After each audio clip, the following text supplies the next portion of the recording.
Assalamualaikum warahmatullahi taala wabarakatuh. Pada kesempatan kali ini kita akan coba membahas tentang masalah kegiatan pelaksanaan ibadah puasa ataupun pelaksanaan daripada Ramadan.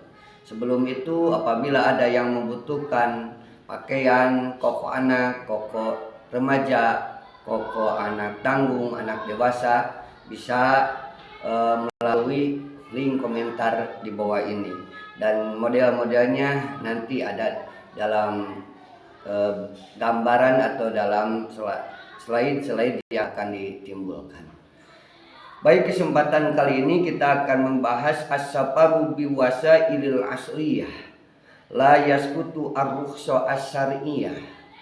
Di sini kita akan membahas bagaimana kerusuhan, apakah rusuh untuk berbuka puasa itu hanya berhenti pada zaman dahulu saja karena kendaraan yang digunakan kendaraan zaman dahulu seperti kuda, kendaraan misalnya di lautan menggunakan perahu, menggunakan unta, menggunakan kendaraan ternak, alat-alat yang sederhana. Ketika melaksanakan perjalanan membutuhkan waktu yang cukup lama untuk mencapai tujuan ataupun maksud yang akan dicapai.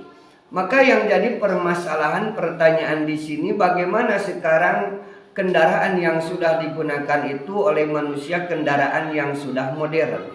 Apakah rusuh tersebut masih ada? Karena yang dimaksud dengan marhalatin, 2 kali pemondokan, 2 kali malamnya istirahat, kondisi yang dikalkulasikan 84 kilo, 89 kilo atau 96 kilo, antara 100 kiloan jarak yang akan dilaksanakan. Apakah mungkin sekarang masih berlaku karena kendaraan menggunakan kapal terbang?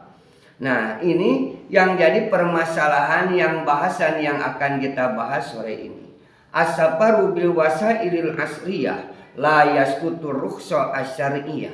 Perjalanan yang menggunakan alat-alat modern la yasqutu rukhsa syar'iyyah, maka tidak akan menggugurkan keringanan ataupun rukhsah secara syariah. Wasafaru bil qatarati wasafanil bakhariyah wa ta'irati wan nahwiha min wasail marihati fi asrina la yasqutu rukhsah allati jaa biha asyar'u.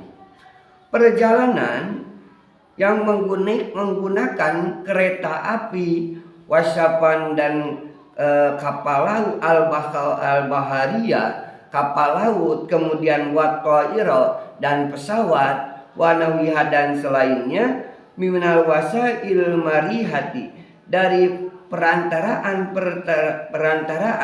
yang diciptakan pada zaman masa kita sekarang, la yasqutu ar-rukhsata, maka tidak bisa menggugurkan akan rukhsah syariah, bolehnya berbuka bagi orang yang tidak kuat dalam perjalanannya tersebut, dengan satu konsekuen, dengan satu catatan, nanti ketika dia kembali ke rumahnya, kemudian setelah pelaksanaan bulan Ramadan nanti ke depan, dia mengkodok ataupun mengganti daripada pelaksanaan ibadah puasa yang tertinggal karena rukhsah yang diambil berbuka ketika dalam perjalanan. Walaupun kendaraan yang digunakan, misalnya mohon maaf, dulu mau dari Indonesia sampai kemana, ke Makkah, orang tua kita mau melaksanakan ibadah haji karena menggunakan misalnya perahu, menggunakan kapal laut, sehingga membutuhkan waktu berbulan-bulan.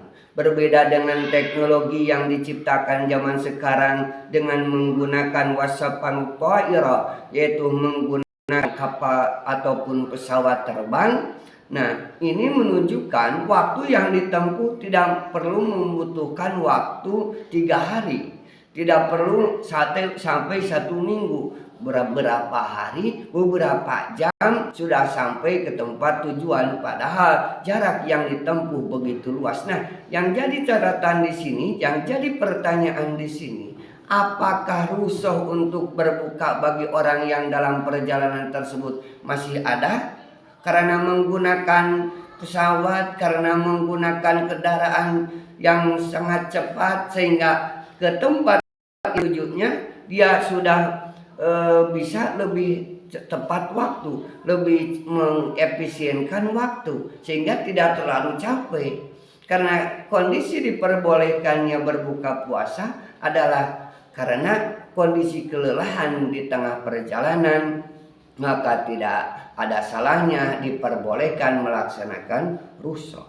Nah, maka ketentuan di sini bahwa menggunakan dan canggih pun dalam kitab Fiqh Syam di sini tidak menganggap bahwa itu menggagalkan ataupun menghapus daripada rukhsah kebolehan berbuka puasa ketika dalam perjalanan. Nah, bagaimana ketentuan-ketentuannya? Wa qad rabatat nususus syar'i rukhsatal iftar kagwariha bi amri dohir mundobitin wa huwa as-safaru walam tarotib bil masyaqqah di annaha ghairu dhahirah wala mundobitoh.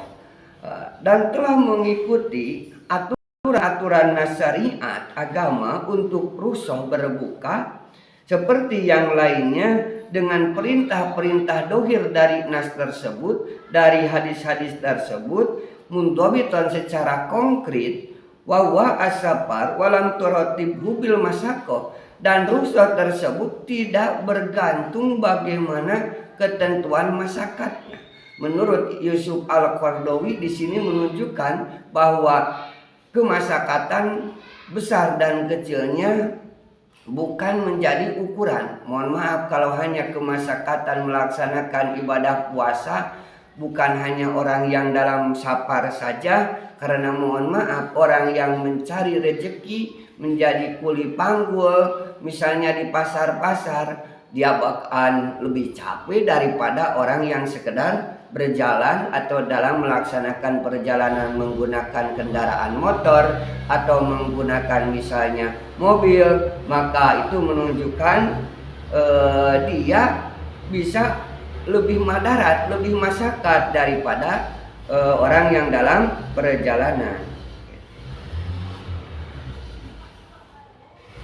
Wali safari fi asrina mata ibun ukhra asbiyatun wa nafsiyatun. Dan bagi perjalanan di zaman kita, di masa kita, ada kecapean-kecapean yang diganti dengan kecapean yang lain.